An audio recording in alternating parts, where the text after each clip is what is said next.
doon ka ba magfo-focus sa series na lang? Ano pa yung aabangan mo sa'yo dito sa ngayong 2025? Bale yung pinirmahan ko po kasi with MediaQuest, project contract. So, meron tayong... Hindi network contract? Okay. Pwede ba? So, yung pinirmahan for that particular project lang? Per project po. Okay. Project contract siya. So, meron tayong yung Emogination. Tuloy pa yun? Opo. So, season 5. Season 5. Yeah, season 5 and hopefully 6, 7, 8, 9, 10. With Aura pa rin ba yun? Sabi sa Aura. Ano na po, may bago kami si Chad Kinis. Opo. Okay. So siya, ang daldal ko, baka bawal pa. O pwede na siguro, no? Pwede na po yun. At least, nalalaman sa beauty din. Sorry po. Sa Preston. And then, meron pong series. May yung Isayaw Mo. Na-announce naman po siya ng trade launch. And then, yung serye po. Serye. Hopefully, baka may pelikula. May movie. Pero ano pa po yan, tatansyahin natin. Depende kay Maria. Sa kanya. At yun muna din as artist, di ba yun muna for TV5. As manager naman sa Crown Artist, medyo okay lang ba? Medyo update lang natin. Yes po. Na-mention mo nga yung nag-sign sa iyo kahapon. Andun pa rin sa iyo sina John Lloyd, sina Miles ba? Yun pa rin ang mga hawak ng Crown Artist.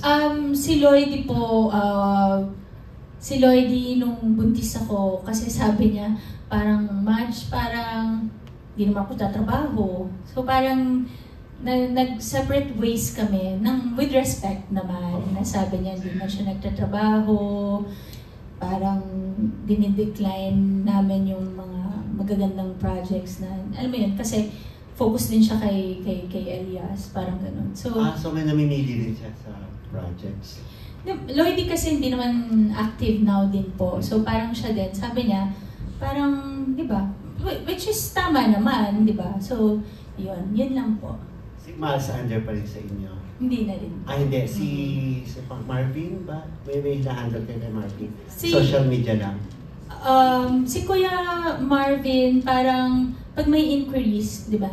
Ganun. Ganun. More So, on parang agent na lang. Yes. Kamusta naman, last na lang to, kamusta naman kayo ni Rambo? Na-mention mo sa parang naintindihan ni Rambo kung ayaw mo na sundan si Maria. Pero napapag-usapan na ba ninyo? Mukhang sabi mo naman, mukhang okay ka na. Napag-usapan na ba ninyo kung kailan siya sundan? At kumusta kayo ngayon as parents na rin? Ang samahan ninyong dalawa na parents kayo ni Maria. Kuya Gords, gusto ko na sundan. Kasi 37, pumirma ang kontrata. Bawal pa pala. Hindi, syempre mag-work muna ako, di ba? So, kahit gusto ko sundan ka agad, mag-work na lang muna ako. Kasi na-miss ko din naman po. Yung relationship namin ni Rambo, ito yung napaka-swerte ko na binigyan ako ni Lord ng isang partner na talagang mahaba yung pasensya, yung iintindihan ko ano yung mga gusto kong gawin, yung ibibigay yung kailangan kong oras.